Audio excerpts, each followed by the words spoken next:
So ebintu bitambula bibiri, the music part and the voice.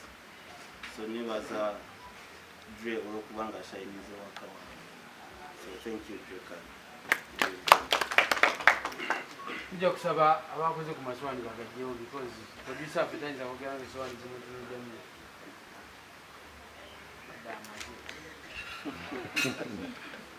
Sanyuse okubeera nti mwasobodde okutuuka wano nebetwayise abamu tubayitidde mu budde bwammwe bwakola naye ne mutuwa omukisa guno nemulira wano.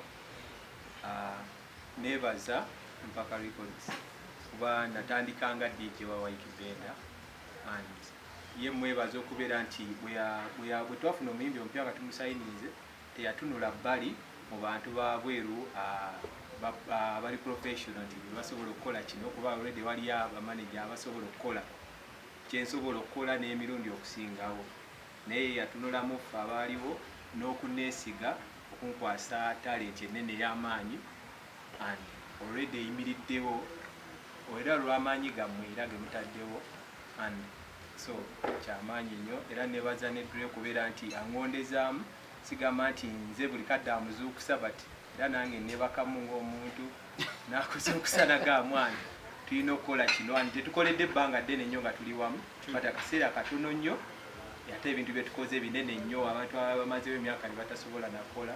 So twebaza Mpaka Records and nebaza Dre nebaza ne Benda okubeera nti basobola okunzikiririzaamu and nange ne nebaza nganze omuntu okubeera nti nasobola okusitepinga nenkola kyensobodde okukola. So ndi musanyufu nnyo nti tusobodde otuuka kuweza omwaka gumu ti n'olunaku luno tusobodde okubeera nga tulutuukako nga tulujaguliza ate nga tujaguliza buntu butono but omulimu omunene gwe tukoze.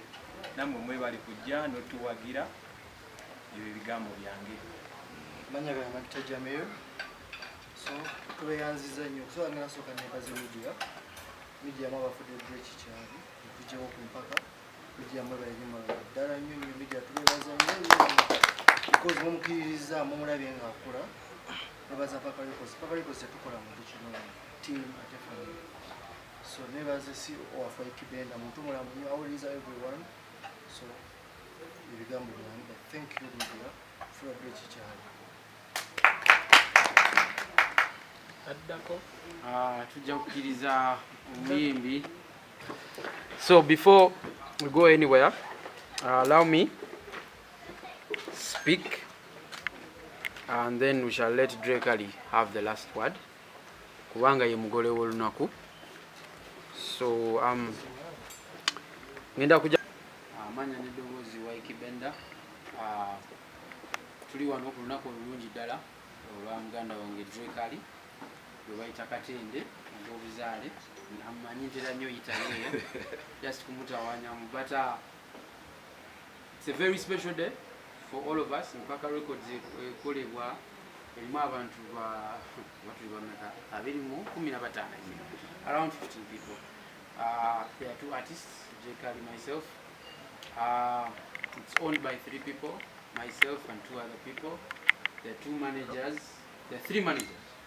There is Dre manager right here, manager studio. There is Jamil, manager wange Mulungi. There is Steven, manager wa Mpaka Films, Kwata Videos, Nembaga Nifana Namichi. Then there is manager Kabendera, Kwasaganya studio and everything. Managing a producer, yo. Yeah, so we are a team of very young people but trying to do great things. And this is one of the great things we together kola. So olya jabeere lyagambe naye bannange abantu bakola semanya 10 years of who and who muli wano for 1 year. Omuganda agamba etasiima ebula giwa era nkikiririzaamu ddala. That's why we are here today. First we want to thank you the media. We want to thank the fans, very special people, Ugandan fans. We want to thank the team, Mpaka Records. But more than anything, we want to thank the artist.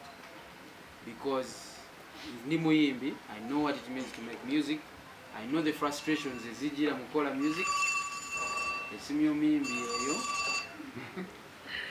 I know what it means to make music.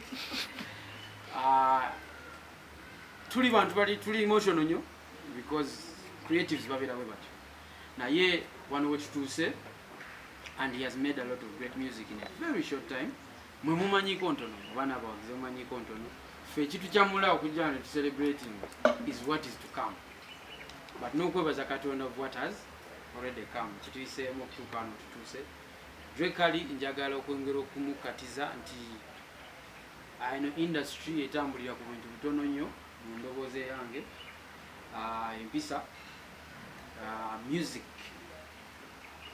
freedom studio kola music your music will always speak louder than anyone than any bad mind than any simanya hater music wajasukulumanga buli kigambo ekyogeddwa n'ebigambo okuba n'ebingi si kirungi era dra bigoberera ebintu bino then okumanya nti artists are not made by just being great artists and good vocalists.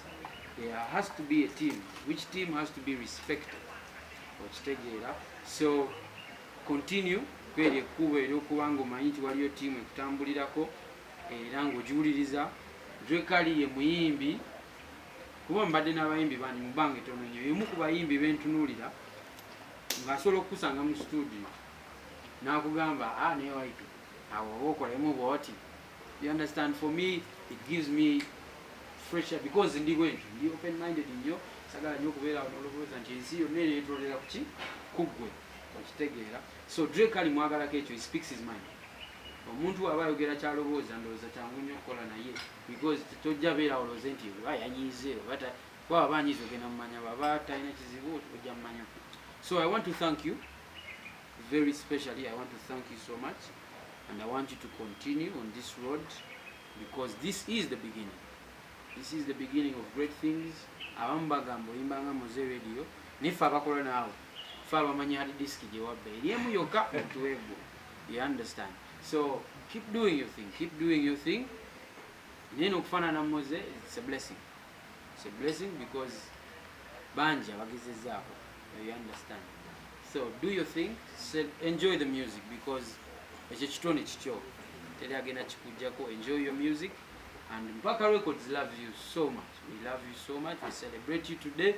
Mwaka gumunsi kitono tuli bolo nga tuli wano myaka 5 10 ate nga tujjidde mu bitiibwa birala nnyo. I believe that. I pray for that. Era tukikolere. I believe so. So big up on yourself. Thank you so much. My name is Ykee Benda.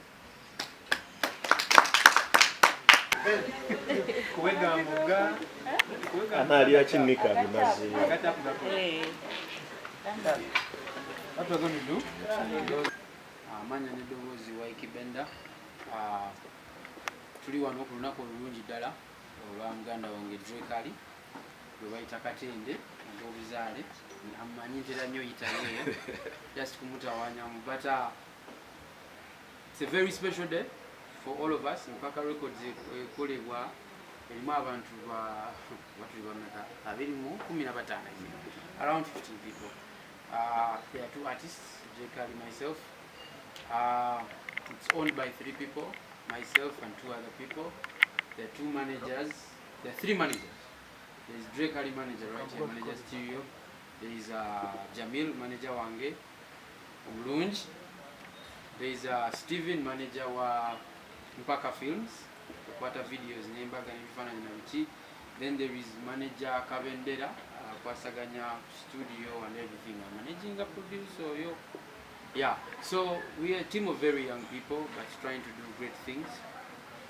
And this is one of the great things we tugezaako kukola.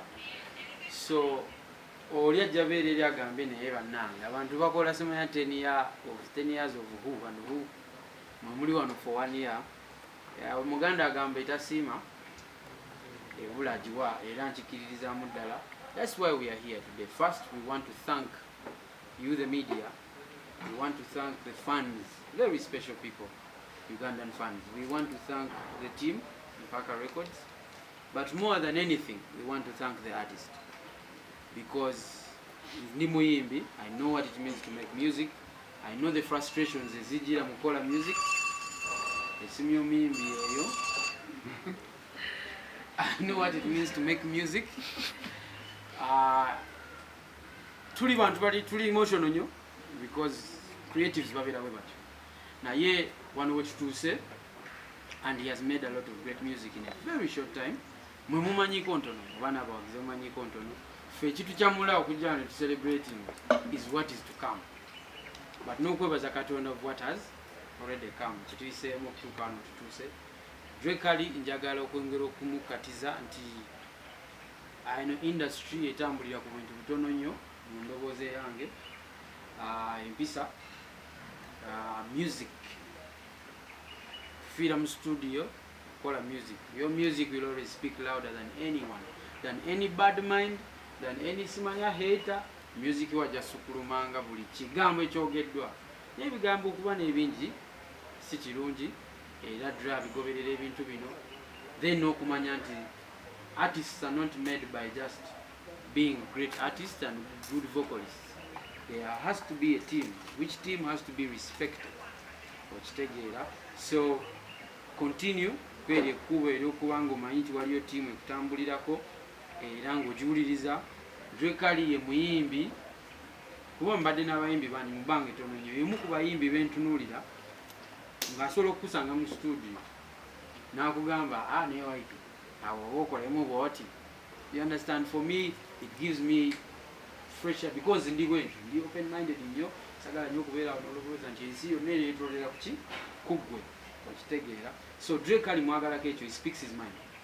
Omuntu aba ayogera kyalobooza ndowooza kyangu nnyo okukola naye, because tojja beera olowooze nti oba yanyiize kuba aba anyiize ogenda mumanya, baba talina kizibu ojja mumanya. So I want to thank you very specially. I want to thank you so much, and I want you to continue on this road, because this is the beginning. This is the beginning of great things. Abamu bagamba oyimbanga Moze Radio, nife abakola naawe fe abamanyi hard disk gye wabba eriemu yokka otuweego. You understand? So keep doing your thing, keep doing your thing. Nene okufaanana Moze, it's a blessing. It's a blessing because banja bagezezaako. You understand? So do your thing, enjoy the music, because ekyo kitone kikyo teri agenda kikujjako. Enjoy your music, and Mpaka Records love you so much. We love you so much. We celebrate you today.